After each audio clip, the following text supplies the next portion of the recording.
Tôt le matin, sur la plage d'Essaouira.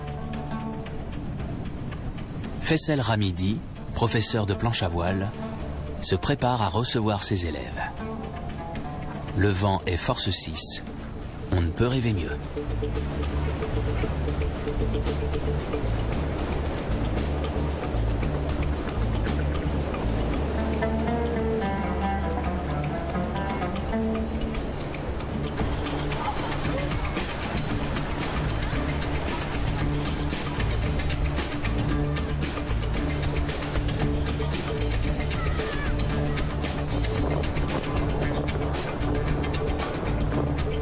La cité d'Essaouira, sur la côte ouest du Maroc, c'est aussi la perle de l'Atlantique, la Belle Endormie ou encore Wind City Africa. Sa plage de sable fin s'étend sur des kilomètres à perte de vue.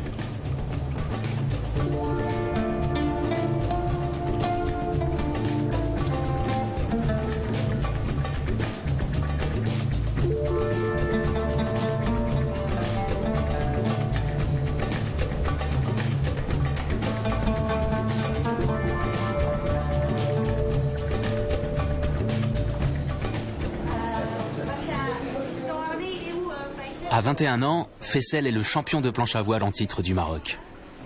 Après le bac, il a décidé de faire de sa passion un métier. Il est responsable de l'entraînement de planche à voile et de kitesurf de l'une des écoles les plus renommées du monde. Certains de ses élèves reviennent tous les ans.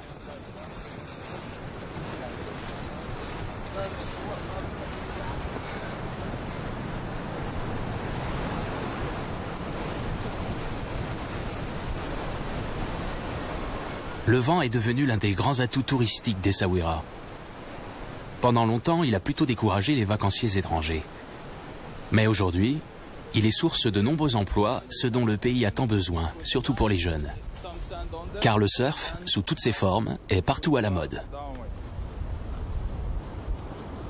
Faisal a du pain sur la planche. Sur la côte atlantique marocaine, la saison dure toute l'année.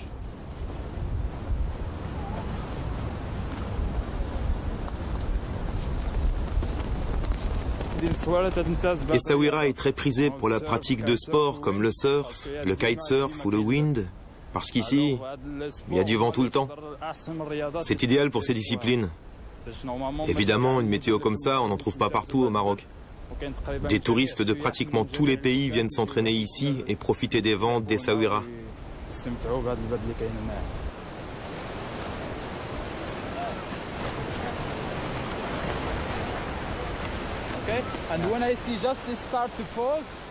Le kitesurf est une discipline encore récente. Il combine surf et maniement du cerf-volant. Les débutants apprennent d'abord à maîtriser le vent. Ce n'est qu'ensuite qu'ils monteront sur la planche.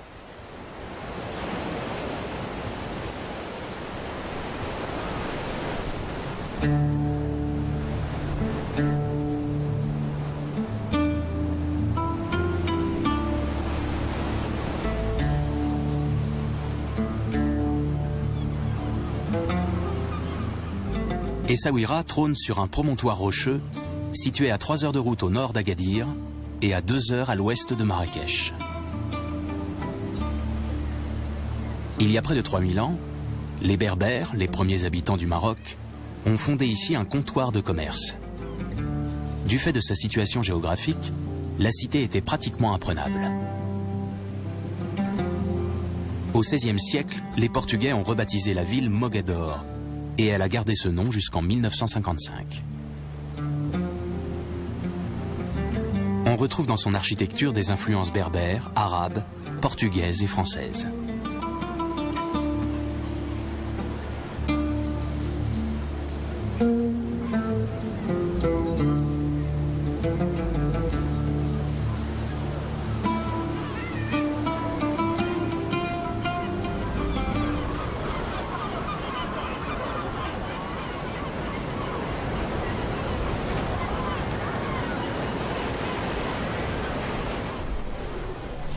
Essaouira figure depuis 2001 sur la liste du patrimoine mondial de l'UNESCO. Cette initiative a permis d'attirer l'attention des investisseurs et des amoureux de l'Orient. De nombreux bâtiments des 18e et 19e siècles ont bénéficié d'ambitieux projets de restauration. Ils sont aujourd'hui transformés en hôtels ou en résidences hôtelières.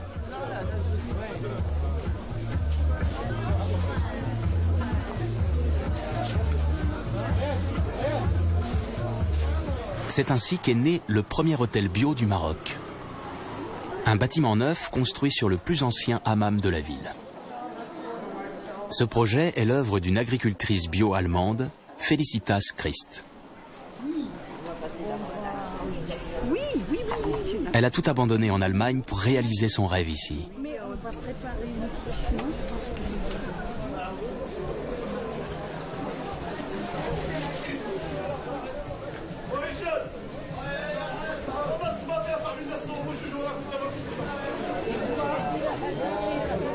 Tous les matins, Felicitas fait les courses avec la gouvernante et cuisinière de l'hôtel. Les marchés aux poissons, aux légumes et aux épices de la vieille ville regorgent de marchandises de qualité.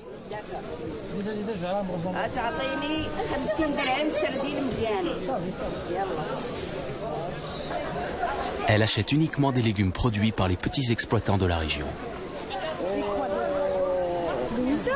Il a de bons Louisa, oui, je veux en prendre. Plusieurs prix internationaux ont déjà récompensé l'hôtel L'Alamira pour ses prestations.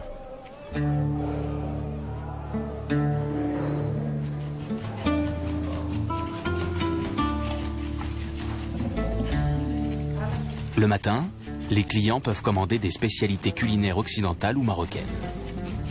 Les produits nécessaires seront achetés frais et préparés à la demande.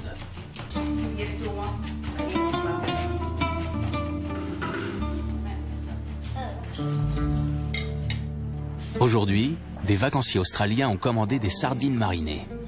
Un régal.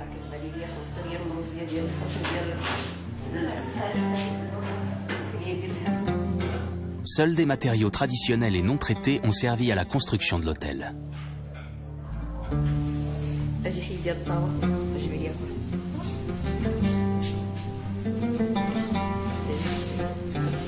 Toutes les chambres sont équipées d'un chauffage au sol alimenté à l'énergie solaire.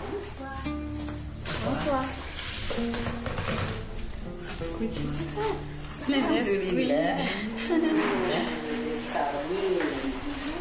Sardine soirée. Vous avez besoin encore de quelque chose? Non, pour mon sabbat. Gerda, elle va venir? Oui, je lui ai dit de venir à 4 heures pour qu'il est ici. Elle va vous aider encore ici? Oui, il va venir. C'est bien. Alors, si vous avez besoin de quelque chose, je suis là. D'accord. Ce projet hôtelier a changé sa vie. Ici, je me suis tout de suite sentie chez moi. La ville, la mer, avec les mouettes et cette ambiance incroyablement chaleureuse. Je suis allée dans les souks et là j'ai parlé avec toutes sortes de gens. J'avais vraiment l'impression d'être chez moi.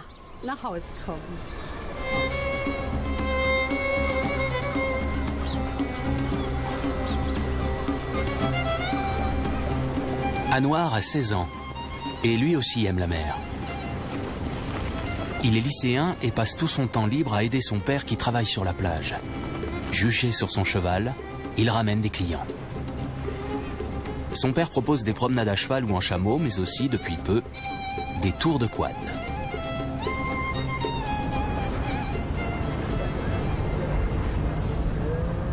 C'est lui? C'est mon guide? Oui, il s'appelle Anouar.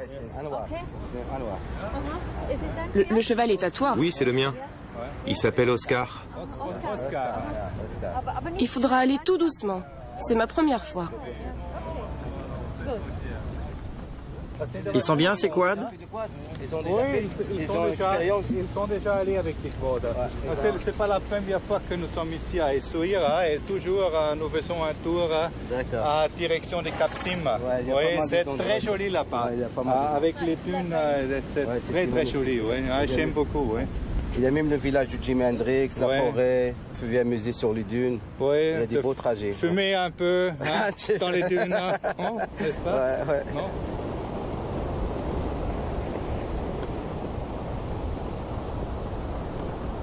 Ça fait combien pour 2 heures?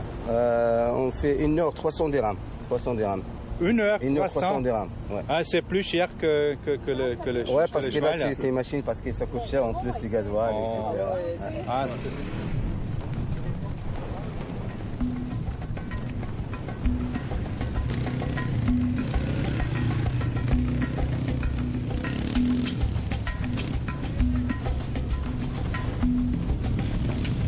Depuis que ces engins ont conquis Essaouira, c'en est fini de la tranquillité sur la plage.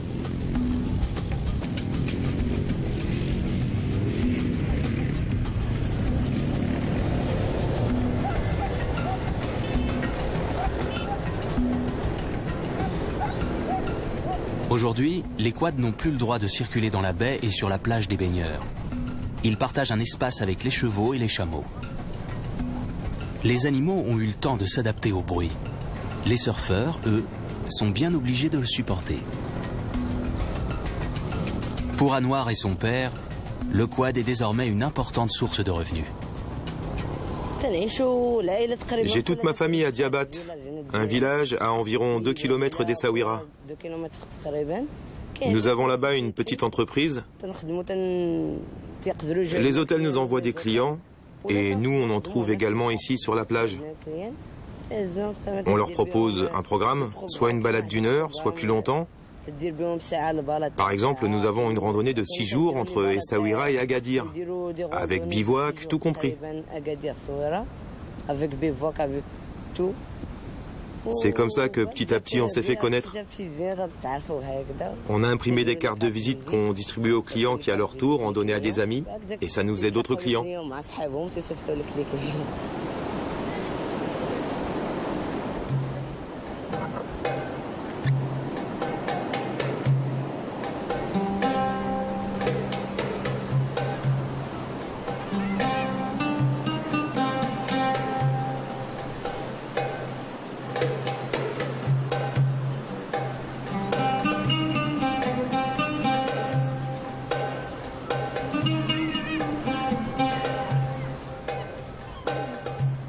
Hasna est l'une des jeunes femmes qui pratiquent le tatouage au henné sur les remparts de la ville.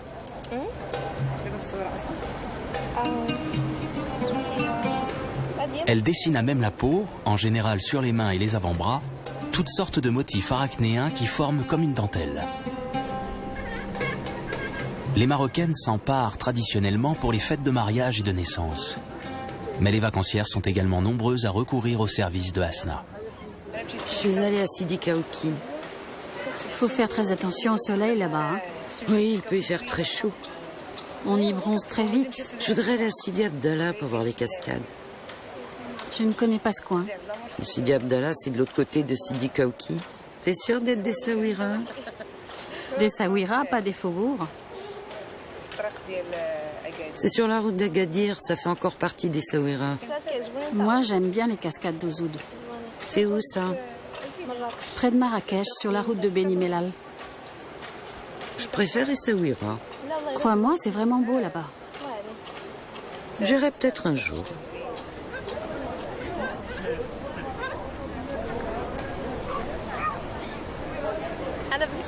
Je suis née dans le quartier de Sekala, près des remparts, et j'y ai grandi. J'ai donc ouvert les yeux sur la mer. Je fais ces tatouages au henné depuis que je suis toute petite.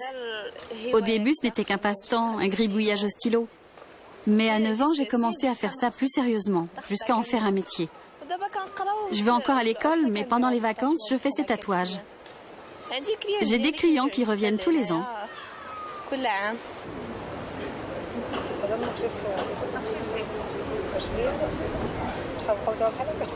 Grâce à ce travail, Hasna subvient à ses besoins et peut aussi aider sa famille.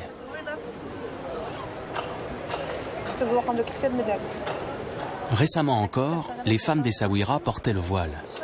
Et les cérémonies du henné ne se pratiquaient qu'à l'intérieur des maisons.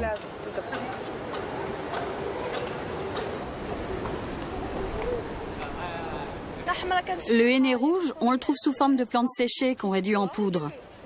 Mais aujourd'hui, on peut en acheter tout fait chez l'herboriste. On le mélange avec de l'eau et on malaxe le tout longtemps jusqu'à obtenir une pâte, comme celle-ci, avec laquelle on peut travailler.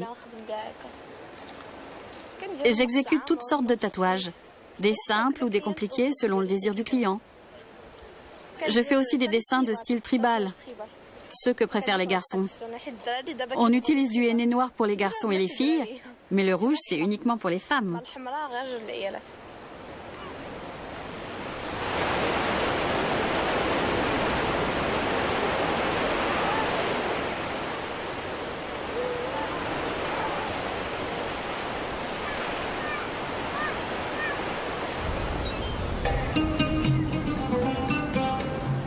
Essaouira a connu une histoire mouvementée.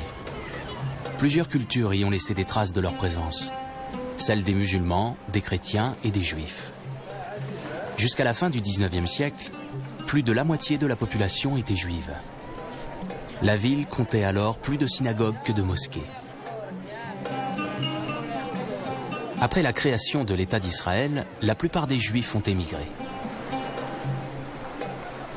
Le Mela, le quartier juif, est aujourd'hui peuplé d'une population mélangée. Essaouira est aussi le haut lieu de la musique des Gnawa, les descendants des esclaves africains qui ont été amenés du Ghana et du Sénégal au XVIIIe siècle, au moment du réaménagement de la ville et de la construction des remparts. Leur culture est aujourd'hui encore très présente.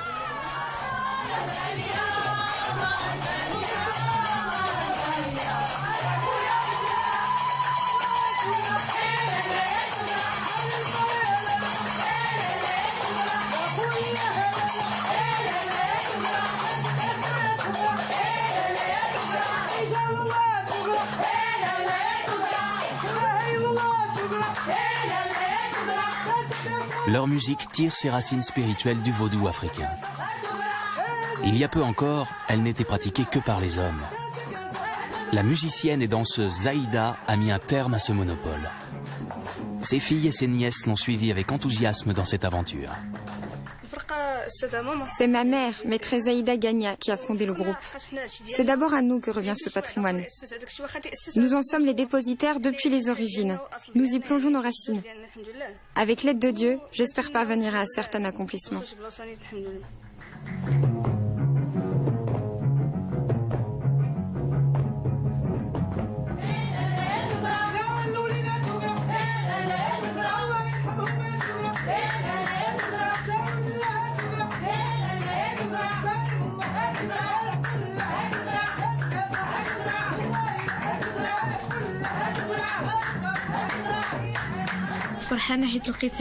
Je suis heureuse d'appartenir à cette famille qui est affiliée à un ordre mystique. C'est un vrai bonheur et je resterai fidèle au rite Gnawa. Je ne voudrais pas me séparer de ma chère tante, de l'univers Gnawa et de ses soirées rituelles.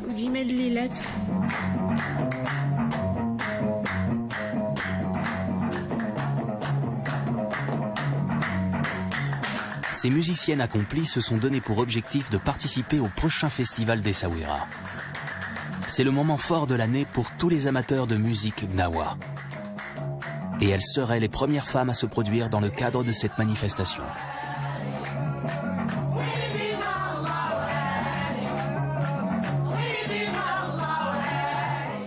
L'idée de créer un groupe de femmes, je l'avais depuis bien longtemps.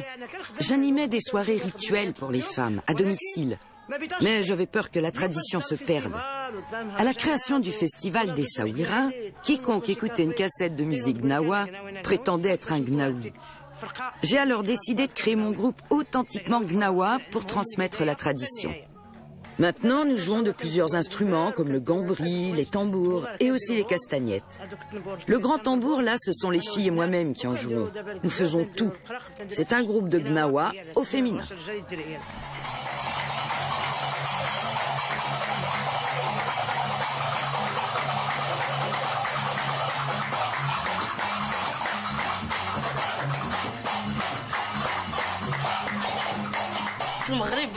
Dans tout le Maroc, il n'y a qu'un seul groupe de Gnawa femmes, celui de la famille Gagna. Il en faut bien un groupe de Gnawa avec de vraies racines africaines. C'est une révolution, quelque chose de complètement nouveau.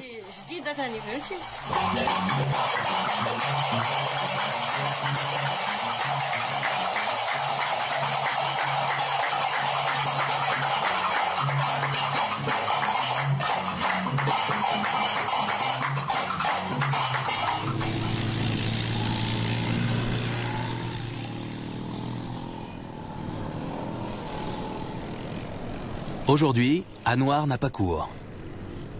Avec son père, il en profite pour brûler un peu d'essence en enchaînant des séries de figures techniques avec son quad.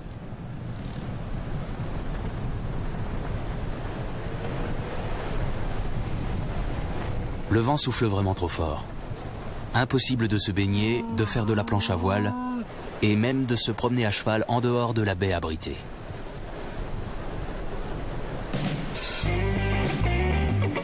Essaouira est réputé pour ses conditions de vent extrêmes. Certains jours, seuls les pros comme Fessel osent s'aventurer sur l'eau.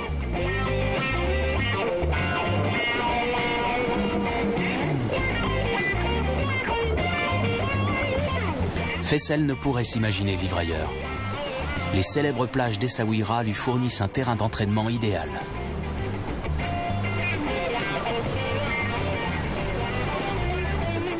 Déjà champion national de slalom en planche à voile, il rêve maintenant de décrocher un titre international à Hawaï.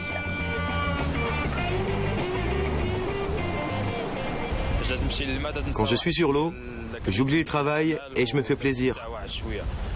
Aujourd'hui, le vent était plutôt fort. C'est d'ailleurs comme ça qu'il est au mieux pour la planche. Il faut qu'il soit fort. Malheureusement, il n'y avait pas beaucoup de vagues. La planche à voile est un sport qui dépend de la force du vent et des vagues, qui doivent être d'au moins 1,5 m. Quand je termine le travail vers 18 h, je descends faire une session, disons de 2 heures.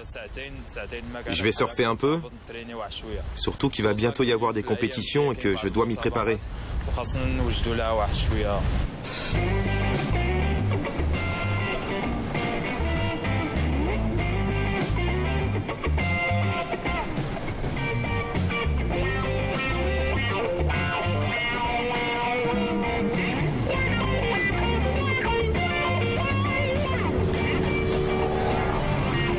Pour Anouar et son père Abdel Fattah Faiz, la journée n'est guère rentable.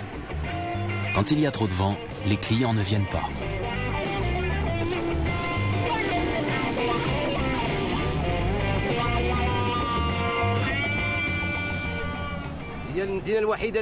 Essaouira est une ville dont on ne peut prévoir la météo. Le temps peut changer d'un instant à l'autre.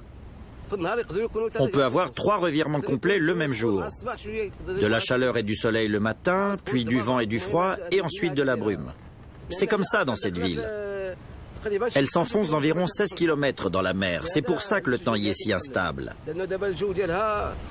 À marée basse, il fait bon, mais à marée haute, le vent se met à souffler fort.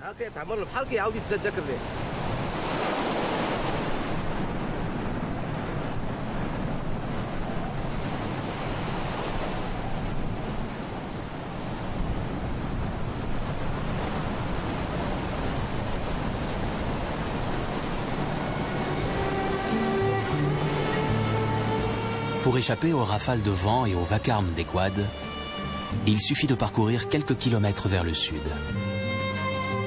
Là, des plages pratiquement désertes et bordées de végétation s'étendent à perte de vue.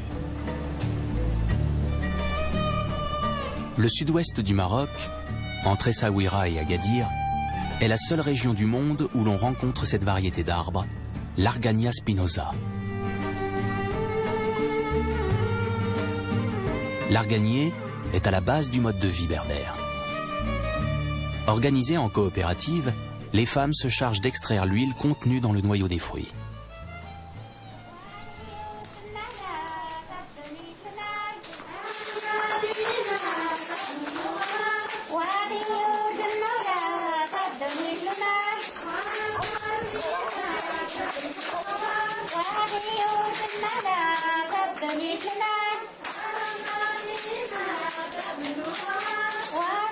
L'huile d'argan pressée à froid est l'une des plus chères au monde. Elle coûte au moins 100 € le litre. Elle est devenue à la mode et les coopératives de femmes ont aujourd'hui du mal à répondre à la demande. Felicitas Christ est toujours la bienvenue à la coopérative Tamunt. Depuis des années, notre ancienne agricultrice bio est très proche de la directrice de la coopérative. Elle prodigue aux femmes des conseils et leur apporte aussi un soutien financier. Tarat Rashmahin a grandi en milieu rural avant d'étudier la gestion d'entreprise. Petite fille, elle a travaillé dans la production d'huile d'argan, comme la plupart des enfants de la région. Aujourd'hui, elle s'efforce d'améliorer les conditions de travail et les salaires des ouvrières.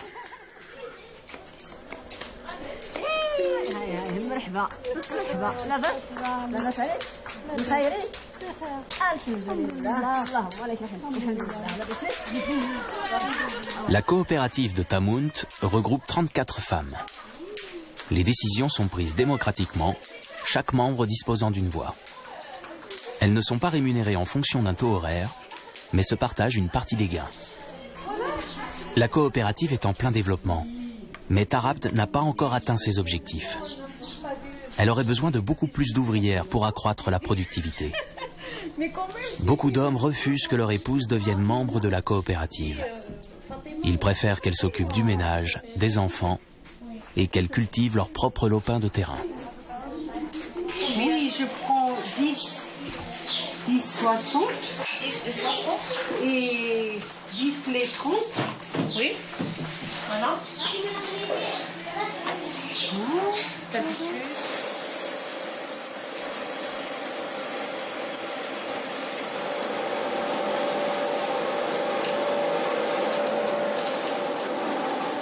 Un seul homme est employé à la coopérative Tamunt.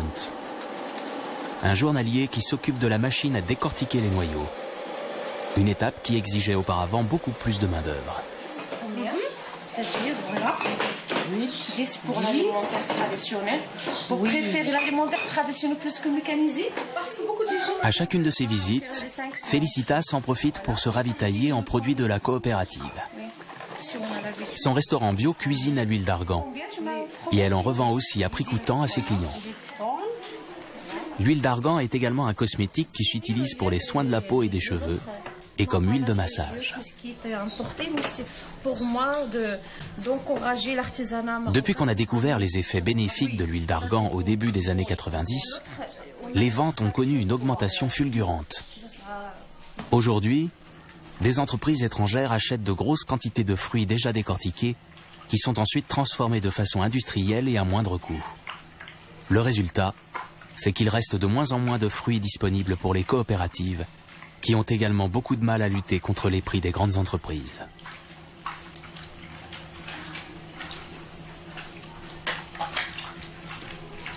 Bon. Ah bon. Depuis des années, Felicitas Christ et Tarat Rashmahin s'efforcent de mettre au point un label bio et de commerce équitable pour les produits de la coopérative. Ils les aideraient à lutter contre la concurrence de la production industrielle. C'est bien. C'est très bon. Quand j'ai rejoint la coopérative Tamunt en 2004, Felicitas connaissait déjà bien les femmes d'ici et cherchait à les aider à améliorer leur situation.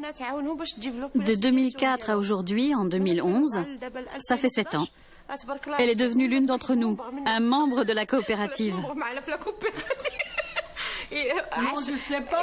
Elle a vécu avec nous tous les changements survenus dans la coopérative. L'acquisition du terrain, par exemple. Les travaux de construction. La visite de Sa Majesté. Elle était là lors de la visite du roi.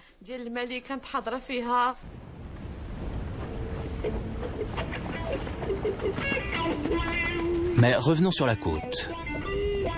Dans les années 60 et 70, Essaouira et surtout Diabat, le village natal d'Anwar et de son père Faïz, sont devenus des lieux très prisés des musiciens et des hippies. Jimi Hendrix, les Rolling Stones, Bob Marley et Cat Stevens sont venus s'y ressourcer musicalement et goûter au charme du rivage marocain.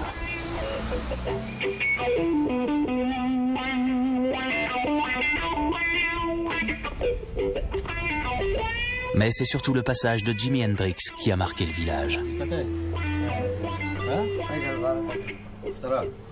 La maison dans laquelle il a séjourné abrite aujourd'hui un restaurant baptisé Jimi. Les murs sont recouverts de photos et d'affiches du musicien. L'initiateur de ce projet est un membre de la famille d'Anouar. Son oncle, Hussein, un homme entreprenant, propriétaire du restaurant. Abdel Fattah Faiz était encore enfant dans les années 60. Mais comme tout le village, il perpétue la légende. C'était à l'époque du mouvement hippie. Le hashish circulait et tous fumaient. Jimi Hendrix est venu ici. C'était une belle histoire, celle des hippies. Les villageois faisaient des affaires avec eux en leur vendant des œufs et des poulets ou en les logeant. Les relations étaient bonnes, il n'y avait pas de problème. Beaucoup de touristes continuent à venir voir le village de Jimi Hendrix. Hendrix l'évoque dans un album. Il parle de gens sympas et calmes, de nature, de sérénité et de tranquillité.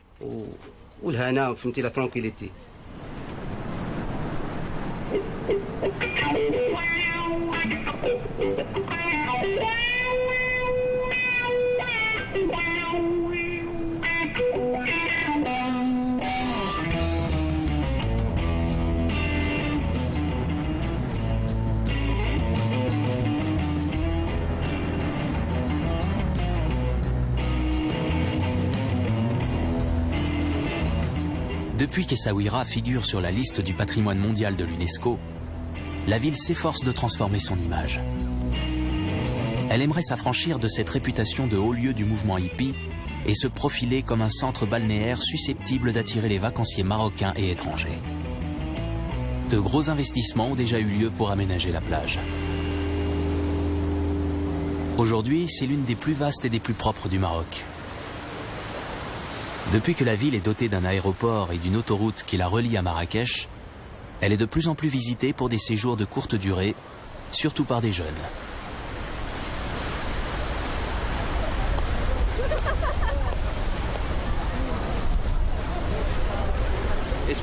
C'est la première fois que je viens à Essaouira. On est arrivé hier et j'aime beaucoup. On a passé 3 semaines à Marrakech. Là-bas, c'est très bruyant. Ici, c'est beaucoup plus relax. La ville est magnifique. Il y souffle une petite brise agréable et rafraîchissante. Et la plage est belle. On n'a pas de serviettes avec nous, c'est un peu dommage. Ça a l'air vraiment tranquille comme endroit. Les marchands ne sont pas trop insistants. À Marrakech, c'est vraiment épuisant. On t'appelle de tous les côtés pour te vendre ceci ou cela. Ici, on te laisse regarder ce qu'il y a dans les boutiques. En Angleterre, on vit sur la côte. Ici, la plage est beaucoup plus vaste. Il y a plus de place. Et partout, du sable fin. Pas des galets comme chez nous.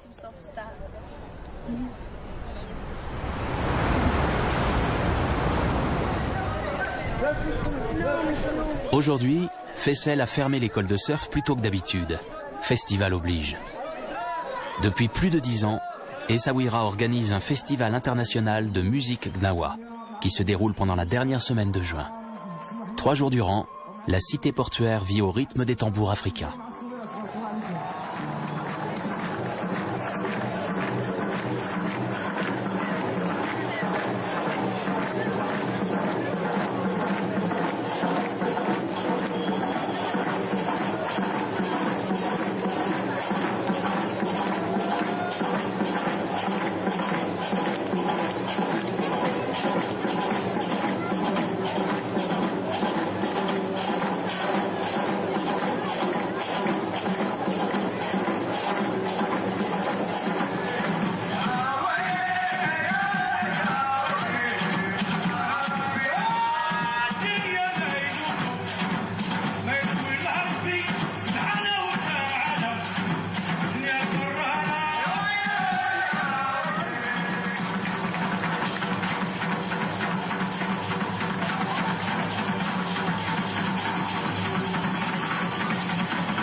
La ville compte 100 000 habitants.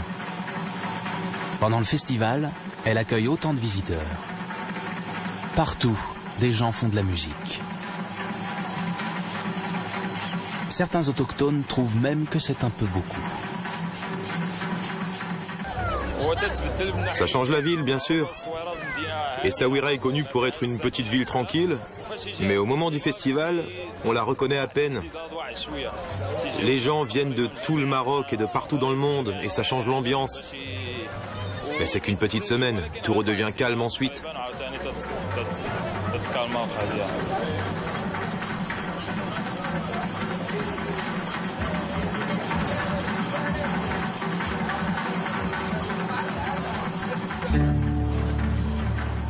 L'hôtel l'Alamira entretient un lien particulier avec la mystique Gnawa. Le nouveau bâtiment a été construit sur un ancien hammam qui portait déjà le nom de cet esprit féminin.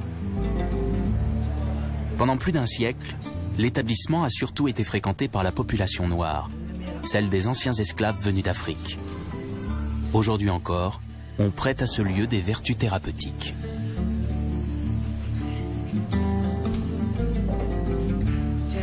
Deux ou trois fois par an, Zaïda, la maîtresse de cérémonie, fait des offrandes à l'esprit de l'Alamira sous forme de bougies, de henné et d'encens. Elle peut pratiquer ce rituel pour elle-même, mais aussi à la demande d'un tiers, car il est censé apporter la santé et contribuer à la réalisation des vœux.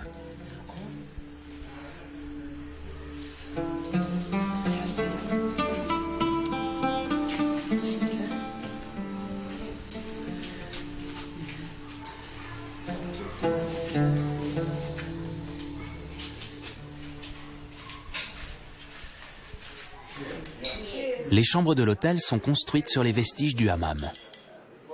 L'ancien vestiaire abrite aujourd'hui le restaurant. Partout, on y trouve du jaune, la couleur de l'esprit de l'Alamira. Toutes les chambres sont meublées dans le style marocain. L'hôtel affiche complet pendant toute la durée du festival.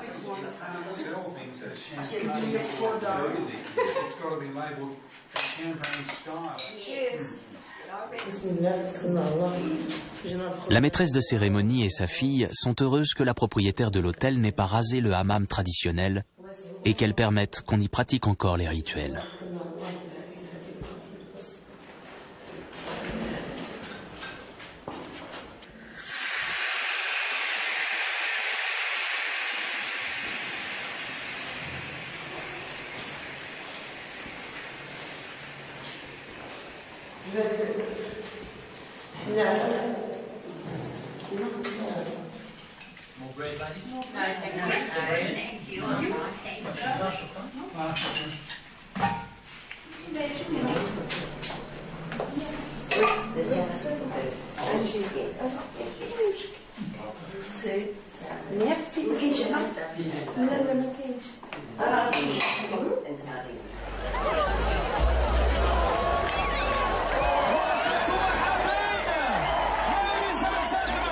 Pendant la semaine de festival, la plage d'Essaouira sert de cadre à des concerts gratuits en plein air.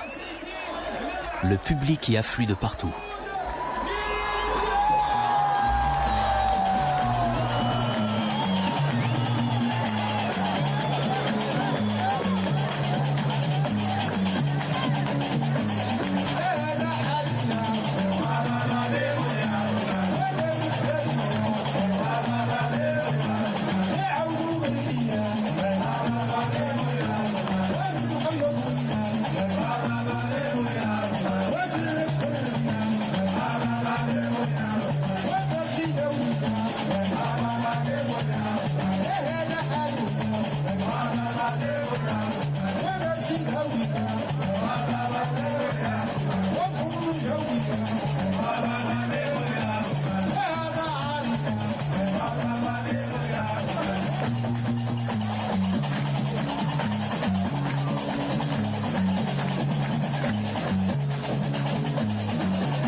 Ce soir, on chante et on danse chez Zaïda. Au dernier moment, la direction du festival a annoncé aux femmes que leur prestation était annulée. Leur rêve de se produire sur scène ne se concrétisera pas encore cette année.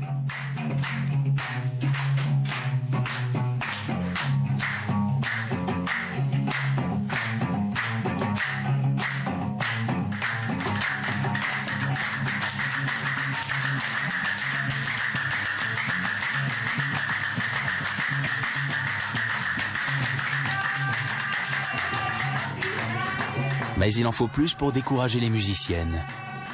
Elles espèrent bien y participer l'an prochain.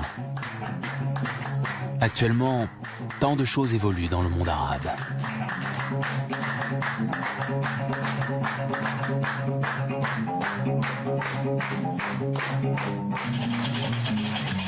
La famille de Zaïda n'en est pas moins représentée au festival. Son frère Mahmoud Gania s'y produit chaque année. Il est une star au Maroc. Mais c'est également un musicien gnawa très réputé au niveau international. Le charme d'Essaouira est grand. Il tient sans doute aussi à la musique et au vent qui souffle sur la côte atlantique du Maroc.